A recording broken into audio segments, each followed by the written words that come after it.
Hello guys, welcome to my channel Indian super nerd. आज की video transformers 2 revenge of the fallen की Hindi explanation video होगी और मैं इससे पहले ट्रांसफॉर्मर्स 1 एक्सप्लेन करके अपने चैनल पर अपलोड कर चुका हूँ। आपको डिस्क्रिप्शन में उस पार्ट की लिंक मिल जाएगी। तो चलिए बिना टाइम वेस्ट करे वीडियो शुरू करते हैं। मूवी की शुरुआत होती है 2 साल बाद से। हम यहाँ देखते हैं कि ऑटोबॉट्स और मिलिट्री के सोल्जर्स अब साथ में मिलकर काम कर रहे हैं एक क्लासीफाइड टीम बन के, जिसका नाम है नेस्ट। मिलिट्री के सोल्जर्स और ऑटोबॉट्स का काम यह है कि इस दुनिया में जितने भी डिसेप्टिकॉन ट्रांसफॉर्मर्स हैं उन सबको ढूंढकर जान से मार देना। और उस नेस्ट टीम का लीडर ऑप्टिमस प्राइम और विलियम लेनॉक्स होते हैं। और उस नेस्ट टीम में कुछ नए ऑटोबॉट्स भी हैं जिन्हें ऑप्टिमस प्राइम ने सिग्नल देकर पृथ्वी पर बुलाया था, जिनमें से पहला होता है साइड स्वाइप, दूसरे स्किड्स और मडफ्लैप, तीसरा जोल्ट, चौथे आरसी, एलिटा 1 और क्रोमिया। फिर थोड़ी आगे जाकर नेस्ट टीम को 2 डिसेप्टिकॉन्स मिलते हैं, पहला डिमोलिशर, दूसरा साइडवेज।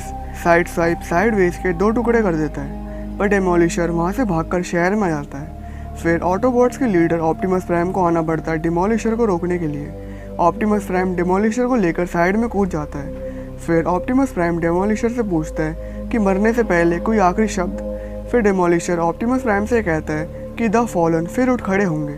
फिर ऑप्टिमस प्राइम डिमोलिशर से कहता है कि आज नहीं, और ऑप्टिमस प्राइम डिमोलिशर को जान से मार देता है। अब सीन शिफ्ट होता है सैम विटविकी पर। आज सैम का कॉलेज में पहला दिन होता है और सैम मिकेला से बात कर रहा होता है। फिर जब सैम अपने कॉलेज के लिए कपड़े पैक कर रहा था तो सैम देखता है कि मेरी जैकेट में ऑल स्पार्क का एक बहुत छोटा सा टुकड़ा है। अब मैं आपको बता दूं कि ये छोटा सा टुकड़ा वो नहीं है जो ऑप्टिमस प्राइम ने मेगाट्रॉन की छाती में से निकाला था।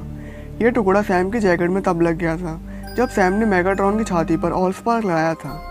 फिर सैम उस ऑल स्पार्क के टुकड़े को अपने हाथ में पकड़ लेता है और उस ऑल स्पार्क के छोटे से टुकड़े के अंदर होती है पूरे साइबरट्रॉन ग्रह की जानकारी, और वो सारी जानकारी उस छोटे से टुकड़े में से सैम के दिमाग में आ जाती है। फिर सैम वो टुकड़ा छोड़ देता है और वो टुकड़ा ज़मीन को चीरते हुए सैम के किचन में जाकर गिर जाता है। और उस ऑल स्पार्क के टुकड़े की वजह से सैम के किचन में जितनी भी मशीन की चीज़ें थी वो सब डिसेप्टिकॉन ट्रांसफॉर्मर में बदल जाती हैं और वो सब सैम पर हमला कर देते हैं। फिर सैम अपनी जान बचाकर घर से बाहर आता है और बम्बलबी को आवाज़ लगाता है। फिर बम्बलबी उन सारे छोटे मोटे डिसेप्टिकॉन्स को नष्ट कर देता है और इसी चक्कर में सैम का घर भी तहस नहस हो जाता है। फिर वहाँ पर मिकेला आ जाती है और सैम मिकेला को वो ऑल स्पार्क का छोटा सा टुकड़ा संभाल कर रखने के लिए दे देता है। फिर सैम बम्बलबी के पास जाता है और बम्बलबी से कहता है कि आज मेरा कॉलेज में पहला दिन है। ये बात सुन के बम्बलबी खुश हो जाता है क्योंकि बम्बलबी को लगा कि सैम मुझे भी अपने साथ कॉलेज ले जाएगा।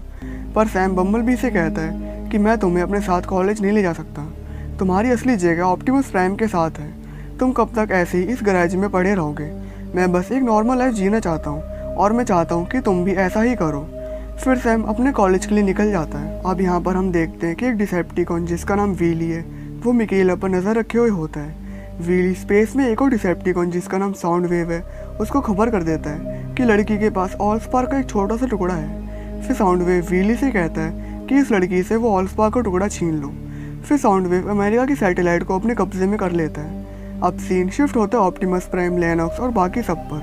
वहाँ पर ऑप्टिमस प्राइम जनरल मोर्शोवर को बताता है कि पिछले 1 साल में 6 बार डिसेप्टिकॉन्स ने हमला करा है। ये बात तो साफ है कि वो डिसेप्टिकॉन्स पृथ्वी पर कुछ ढूंढ रहे हैं। अब दूसरी तरफ साउंड वेव अमेरिका की सैटेलाइट से मेगाट्रॉन की बॉडी की लोकेशन पता कर लेता है और साथ में उस ऑल स्पार्क के टुकड़े की भी जो ऑप्टिमस प्राइम ने मेगाट्रॉन की छाती में से निकाला था, और वो टुकड़ा इस वक्त अमेरिका के नेवल बेस में सुरक्षित रखा हुआ होता है। फिर साउंड वेव एक और डिसेप्टिकॉन ट्रांसफॉर्मर को छोड़ता है जिसका नाम है रैवेज।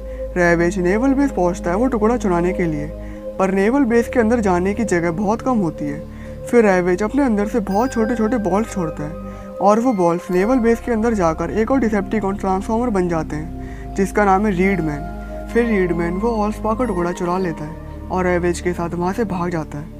अब अगले सीन में हम देखते हैं कि सैम अपने कॉलेज में अपने रूममेट लियो स्पिट से मिलता है। फिर लियो और सैम कॉलेज से एक पार्टी में जाते हैं। वहाँ पार्टी में सैम को कुछ अजीब सिंबल देखने लगते हैं जो कि एक भाषा होती है ट्रांसफॉर्मर्स के प्लेनेट साइबरट्रॉन की, और सैम को ये सिंबल्स उस ऑल स्पार्क के टुकड़े की वजह से दिख रहे थे जो सैम ने अपने हाथ में पकड़ा था। और उस ऑल स्पार्क के अंदर साइबरट्रॉन के बारे में जो भी जानकारी थी वो सैम के दिमाग में आ गई थी। फिर सैम के पास एक लड़की आती है जिसका नाम होता है एलिस।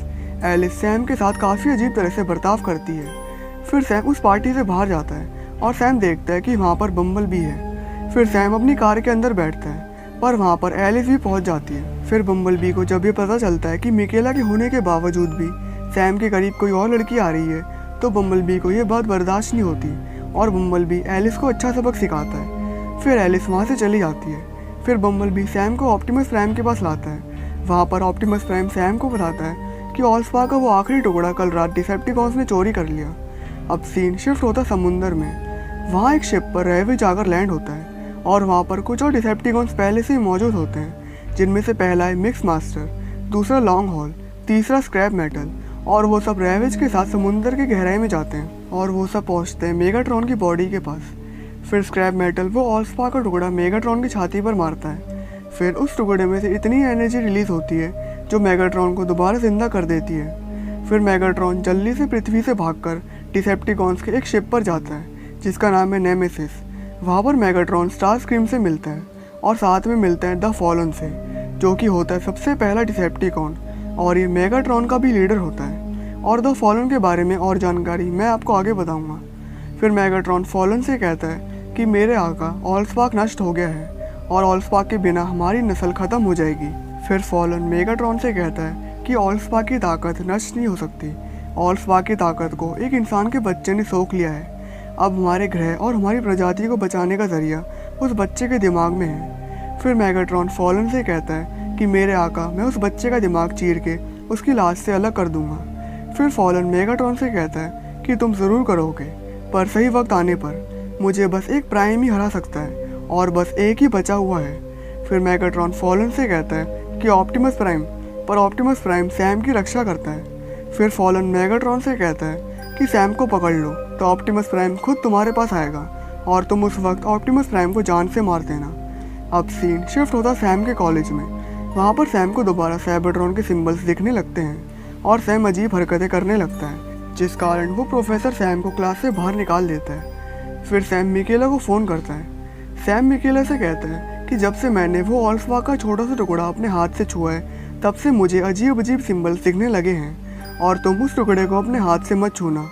फिर मिकेला को कुछ आवाज़ सुनाई देती है और वो जाकर देखती है कि वीली वो ऑलस्पार्क का टुकड़ा चुराने की कोशिश कर रहा है। फिर मिकेला वीली को पकड़ लेती है और वीली की एक आग जला देती है और वीली को एक बक्से में बंद कर देती है। फिर मिकेला सैम से कहती है कि मैं वहाँ पर आ रही हूँ। फिर सैम अपने रूम में जाता है और वहाँ पर एलिस भी आ जाती है और एलिस फिर से सैम के साथ अजीब बर्ताव करती है और हमें यहाँ पर पता चलता है कि एलिस एक डिसेप्टिकॉन ट्रांसफॉर्मर है। फिर वहाँ पर मिकेला और लियो आ जाते हैं। फिर सैम, मिकेला और लियो जल्दी से वहाँ से भागते हैं और एलिस उन तीनों के पीछे आती है। फिर मिकेला एलिस को अपनी गाड़ी से टक्कर मार देती है और एलिस के ऊपर से अपनी गाड़ी को ड्राइव करके वहाँ से चली जाती है और एलिस यहाँ पर मारी जाती है। फिर जिस कार में मिकेला, सैम और लियो थे, उस कार को एक और डिसेप्टिकॉन पकड़ लेता है जिसका नाम है ग्रिंडोर। ग्रिंडोर सैम को एक अनजान खाली पड़ी हुई बिल्डिंग में ले जाता है जहाँ पर मेगाट्रॉन और स्टारस्क्रीम होते हैं। फिर मेगाट्रॉन सैम को पकड़ लेता है और स्क्रैप मेटल एक और डिसेप्टिकॉन को सैम की बॉडी के अंदर भेजता है और जब वो बाहर आता है तो स्क्रैप मेटल मेगाट्रॉन से कहता है कि इस लड़के के दिमाग के अंदर साइबरट्रॉन की जानकारी है और वो जानकारी हमें एनर्जॉन तक ले जाएगी। अब एनर्जॉन क्या है वो मैं आपको आगे बताऊँगा। फिर स्क्रैप मेटल मेगाट्रॉन से कहता है कि इसका भेजा मुझे उस टेबल पर चाहिए। फिर वहाँ पर सैम को बचाने के लिए बम्बलबी और ऑप्टिमस प्राइम आ जाते हैं। बम्बलबी मिकेला और लियो को लेकर वहाँ से चला जाता है और ऑप्टिमस प्राइम स्टारस्क्रीम और मेगाट्रॉन को अच्छा सबक सिखाता है। फिर ऑप्टिमस प्राइम वहाँ से सैम को ले जाता है, पर रास्ते में मेगाट्रॉन ऑप्टिमस प्राइम पर पीछे से हमला कर देता है और यहाँ पर शुरू होती है ऑप्टिमस प्राइम और मेगाट्रॉन के बीच में लड़ाई। ऑप्टिमस प्राइम मेगाट्रॉन को लड़ाई में खूब धूल चटाता है और मेगाट्रॉन बस दोबारा मरने ही वाला होता है ऑप्टिमस प्राइम के हाथों से। पर वहाँ पर ग्रिंडोर और स्टारस्क्रीम पहुँच जाते हैं और वो ऑप्टिमस प्राइम पर हमला कर देते हैं, पर ऑप्टिमस प्राइम इन तीनों पर भी भारी पड़ता है और ये तीनों डिसेप्टिकॉन्स को ऑप्टिमस प्राइम बहुत अच्छी धूल चढ़ाता है और ऑप्टिमस प्राइम इस लड़ाई में ग्रिंडोर को जान से मार देता है और स्टारस्क्रीम को बहुत ज़्यादा जख्मी कर देता है। पर ऑप्टिमस प्राइम पर मेगाट्रॉन पीछे से हमला कर देता है और मेगाट्रॉन सीधे ऑप्टिमस प्राइम की छाती पर हमला कर छाती के अंदर फायर कर देता है और ऑप्टिमस प्राइम वहीं पर गिर जाता है। फिर ऑप्टिमस प्राइम सैम से कहता है कि भागो और ऑप्टिमस प्राइम ये कहकर वहीं पर अपना दम तोड़ देता है। फिर सैम के पीछे स्टारस्क्रीम और मेगाट्रॉन आते हैं, पर वहाँ पर बम्बलबी आयरनहाइड, रेजर और साइड सैप को बुलाकर ले आता है और बम्बलबी सैम को वहाँ से ले जाता है और स्टारस्क्रीम और मेगाट्रॉन वहाँ से भाग जाते हैं। अब अगले सीन में हम देखते हैं कि द फॉलन और बाकी और डिसेप्टिकॉन्स पृथ्वी पर आते हैं। फिर द फॉलन टीवी और रेडियो की मदद से अमेरिका के लोगों और अमेरिका की सरकार तक एक पैगाम पहुंचाता है कि हमें सैम विट्विकी नाम का एक लड़का चाहिए, और अगर तुमने वो लड़का हमारे हवाले नहीं किया तो हम तुम्हारी दुनिया बर्बाद कर देंगे। अब अगले सीन में हम देखते हैं कि बम्बलबी, मडफ्लैप और स्किड्स सैम, मिकेला और लियो को लेकर एक सुरक्षित जगह पर आ जाते हैं। वहाँ पर सैम वो सिम्बल्स जो सैम के दिमाग में थे उनको जानने की कोशिश करता है। सैम स्किड्स और मडफ्लैप से उन सिम्बल्स के बारे में पूछता है। फिर स्किड्स और मडफ्लैप सैम से कहते हैं कि ये साइबरट्रॉन की भाषा है, पर हमें ये पढ़नी नहीं आती। फिर सैम सबसे कहता है कि हमें किसी ऐसे को ढूंढना होगा जो ये भाषा पढ़ सके। फिर लियो सैम से कहता है कि मुझे एक आदमी पता है जो हमारी मदद कर सकता है, उसका नाम है रोबो वॉरियर। रोबो वॉरियर को एलियंस के बारे में बहुत जानकारी है। फिर सैम, मिकेला और लियो रोबो वॉरियर से मिलने के लिए जाते हैं, और जब वो वहाँ पहुँचते हैं तो वो देखते हैं कि रोबो वॉरियर और कोई नहीं बल्कि एजेंट सिमंस होता है। सैम सिमंस को उन सिम्बल्स के बारे में बताता है। फिर सिमंस सैम और बाकी सबको अपनी दुकान के बेसमेंट में ले जाता है। वहाँ पे सेक्टर 7 की सारी फाइल्स रखी हुई थी जो सिमंस ने सेक्टर 7 के बंद होने से पहले चुरा ली थी। सिमंस सैम और मिकेला से कहता है कि इन फाइल्स को ध्यान से पढ़ने के बाद मुझे एक बात पता चली है कि ट्रांसफॉर्मर्स कई हज़ारों साल से पृथ्वी पर हैं, एक बहुत लंबे समय से, और वो गाड़ियों में बदलकर पृथ्वी पर छुपे हुए हैं। और कई हज़ारों साल पहले आर्कियोलॉजिस्ट को भी ये सिम्बल्स मिले थे, इजिप्ट, चाइना और भी जगह पर, जो सैम को अभी दिख रहे हैं। अब ये इत्तेफाक तो नहीं सकता कि ये सिंबल एक जैसे हैं। फिर सैम सिमंस से कहता है कि मेगाट्रॉन ने कहा था कि मेरे दिमाग में जो सिंबल्स हैं वो किसी एनर्जॉन तक पहुंचाएंगे, और एनर्जॉन इसी पृथ्वी पर कहीं पर है। फिर सिमंस सैम से कहता है कि एनर्जॉन के बारे में तुमने अपने ऑटोबॉट दोस्तों से पूछा। फिर सैम सिमंस से कहता है कि एनर्जॉन ऑटोबॉट से पहले का है। फिर सिमंस सैम से कहता है कि इसका मतलब हमें किसी डिसेप्टिकॉन से बात करनी पड़ेगी। फिर मिकेला सैम से कहती है कि मेरे पास एक डिसेप्टिकॉन है जो कि होता है व्हीली। फिर मिकेला व्हीली को बक्से से बाहर निकालती है और व्हीली से कहती है कि मुझे बताओ कि ये सिंबल्स क्या हैं और मैं तुम्हें और नहीं मारूंगी। फिर व्हीली सैम, मिकेला और सबसे कहता है कि ये तो उन 7 प्राइम्स की भाषा है। इन 7 प्राइम्स के बारे में मैं आपको आगे बताऊंगा। फिर व्हीली उन गाड़ियों की फ़ोटोज़ देखकर बताता है कि ये तो बहुत पुराने ट्रांसफॉर्मर्स हैं, हम इन्हें सीकर्स कहते हैं। ये सीकर्स पृथ्वी पर कुछ ढूंढ रहे थे और मुझे पता नहीं क्या, पर मैं तुम्हें उन तक पहुंचने का रास्ता बता सकता हूँ। फिर व्हीली नक्शे में सीकर्स की लोकेशन दिखाता है और एक सीकर उनके पास ही था जो कि था वॉशिंगटन डीसी में। फिर सैम, मिकेला, सिमंस, लियो और व्हीली एक म्यूजियम में जाते हैं जहाँ पर वो सीकर था। वहाँ पर सैम उस क्यूब के छोटे टुकड़े को उस सीकर की तरफ बढ़ाता है और वो सीकर उस टुकड़े की वजह से दोबारा होश में आ जाता है, जो कई सालों से ऐसे ही एक जेट के रूप में पड़ा हुआ था। पर वो सीकर होता है एक डिसेप्टिकॉन जिसका नाम है जेटफायर। पर ये डिसेप्टिकॉन व्हीली की तरह बुरा डिसेप्टिकॉन नहीं होता। सैम जेटफायर को उन सिंबल्स के बारे में बताता है और जेटफायर से कहता है कि मेगाट्रॉन और किसी फॉलन को कुछ ऐसा चाहिए जो मेरे दिमाग में है। फिर जेटफायर सैम से कहता है कि द फॉलन को मैं जानता हूँ, वो सबसे पहला डिसेप्टिकॉन था, उसने मुझे यहाँ मरने के लिए छोड़ दिया। फिर जेटफायर सैम, मिकेला, लियो, सिमंस, बम्बलबी, स्किड्स और मडफ्लैप को इजिप्ट में टेलीपोर्ट कर देता है। फिर जेटफायर सैम से कहता है कि बहुत हज़ारों साल पहले 7 प्राइम्स हुआ करते थे। वो 7 प्राइम्स पहले ट्रांसफॉर्मर्स थे जो ऑलस्पार्क से बने थे। वो 7 प्राइम्स सन हार्वेस्टर मशीन से ग्रह के सूरज को तबाह करके एक ताकत इकट्ठा करते थे जिसका नाम है एनर्जॉन। एनर्जॉन हमारी नस्ल को जिंदा रखती है, पर उन प्राइम्स का सिर्फ एक ही नियम था कि किसी ऐसे ग्रह को नष्ट नहीं करना जिस पर जिंदगी हो, जैसे पृथ्वी। पर उन 7 प्राइम्स में से एक प्राइम था जिसने ये नियम ठुकरा दिया, और उस प्राइम का नाम पड़ा द फॉलन। द फॉलन को इंसानों से नफरत थी। फिर जब द फॉलन पृथ्वी पर आया पृथ्वी के सूरज को नष्ट करने के लिए, तो फॉलन को रोकने के लिए वो प्राइम्स आ गए, पर वो फॉलन को हरा नहीं पाए क्योंकि द फॉलन उन प्राइम से ज़्यादा ताकतवर था। फिर उन बाकी 6 प्राइम्स ने उस सन हार्वेस्टर मशीन की चाबी जो सन हार्वेस्टर को शुरू करती है, जिसका नाम है मैट्रिक्स ऑफ लीडरशिप, उस मैट्रिक्स को द फॉलन से छीनकर अपने आप को कुर्बान करके वो मैट्रिक्स को अपनी लाशों में छुपा लिया, और वो जगह एक मकबरा बन गई जिसका नाम है प्राइम्स का मकबरा। और वो मकबरा यहीं इजिप्ट में है, और वो सन हार्वेस्टर मशीन भी इजिप्ट में कहीं पर छुपी हुई है। द फॉलन को पता है कि सन हार्वेस्टर मशीन कहाँ पर है, पर द फॉलन को यही नहीं पता कि प्राइम्स का मकबरा कहाँ है जहाँ सन हार्वेस्टर की मशीन की चाबी, मैट्रिक्स और लीडरशिप छुपी हुई है। और अगर द फॉलन के हाथों में वो मैट्रिक्स लग गया तो द फॉलन तुम्हें और तुम्हारी पृथ्वी को नष्ट कर देगा। फिर मिकेला जेटफायर से पूछती है कि हम द फॉलन को रोकेंगे कैसे। फिर जेटफायर मिकेला से कहता है कि द फॉलन को सिर्फ एक प्राइम ही हरा सकता है। फिर सैम जेटफायर से कहता है कि तुम्हारा मतलब ऑप्टिमस प्राइम। फिर जेटफायर सैम से कहता है कि तुम एक प्राइम से मिल चुके हो, वो भी इसी पृथ्वी पर है क्या। फिर सैम जेटफायर से कहता है कि वो मुझे बचाने के चक्कर में कुर्बान हो गया। फिर जेटफायर सैम से कहता है कि इसका मतलब ऑप्टिमस मर चुका है, ऑप्टिमस प्राइम के बिना द फॉलन को हराना नामुमकिन है। फिर सैम जेटफायर से पूछता है कि अगर मैट्रिक्स ऑफ लीडरशिप अपनी शक्ति से सन हार्वेस्टर मशीन को चालू कर सकती है तो क्या वो शक्ति ऑप्टिमस प्राइम को जिंदा करने में इस्तेमाल नहीं की जा सकती। फिर जेटफायर सैम से कहता है कि मुझे इस बारे में नहीं पता, पर मुझे एक बार पता है कि मैट्रिक्स के अंदर एक ऐसी शक्ति है जो किसी चीज़ में नहीं हो सकती। तुम अपने सिंबल्स का पीछा करो, वो सिंबल्स ही तुम्हारा सुराग है। जब कल सुबह होगी तो 3 राजा दरवाज़ा दिखाएंगे, वो दरवाज़ा ढूंढो। फिर सैम, मिकेला, लियो, सिमेंस, बम्बलबी, स्केट्स और मटफ्लैप प्राइम के मकबरे की खोज में निकल जाते हैं। फिर सिमेंस लेनोक्स को फ़ोन करके ऑप्टिमस प्राइम की बॉडी को इजिप्ट में लाने के लिए कह देता है। फिर रात होने पर लियो और सिमेंस एक जगह देखकर सो जाते हैं और सैम और मिकेला जगह रहकर बातें करते हैं सितारों और पिरामिड्स के बारे में।